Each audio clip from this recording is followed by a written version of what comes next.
a different cocaine murder tonight. Stand-up's fine. That's cool. How you guys doing? You guys doing all right? Having a good day? Yeah, I was having kind of a bad day today, and I don't know if you guys ever had a bad day. You probably heard this phrase. You woke up on the wrong side of the bed.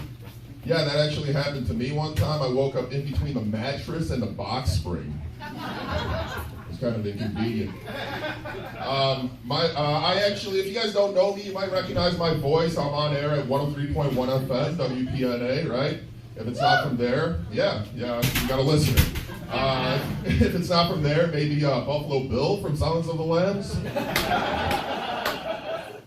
I got that one time from this lady. This lady comes up to me, she says, you know what your voice sounds like? You sound like Buffalo Bill from Silence of the Lambs.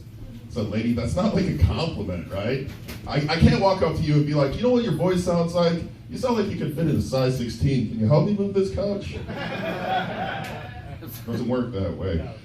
You guys know those Coca-Cola bottles that have like a name on them that say share a Coke with so-and-so, share a Coke with Jason or Bob? One time I was actually looking for one with my name on it, whether it was Greg, Gregory, Greg spelled with 2 G's at the end, whoever the fuck spells it that way. Couldn't find that, so I decided to change my name to something that was on one of those bottles. So nowadays I go by Coca-Cola Bartusiak.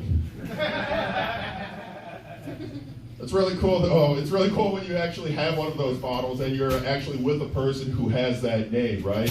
So for example, I was at the beach one time and I had a bottle that said, share a Coke with Tanner. Like I said, I was at the beach, so a lot of Tanners at the beach. I'll give you a little history lesson while I'm up here. Teach you something here. In 1932, Australians were fighting the Great Emu War of 1932. Yeah, the Great Emu War. I gotta repeat that, because the first time I heard it, I heard the Great Emo War. You know, just a bunch of pissed off Australians fighting weird, emotional white dudes with stupid haircuts, you know. Oi, get out of my country, you cunt! You just don't understand me, Dad! So, pot got legal here. Look, we got recreational weed. Anyone a fan of that? Yeah, Illinois, go Illinois. Meanwhile, Ohio has medical weed, right? And this story came out of Ohio.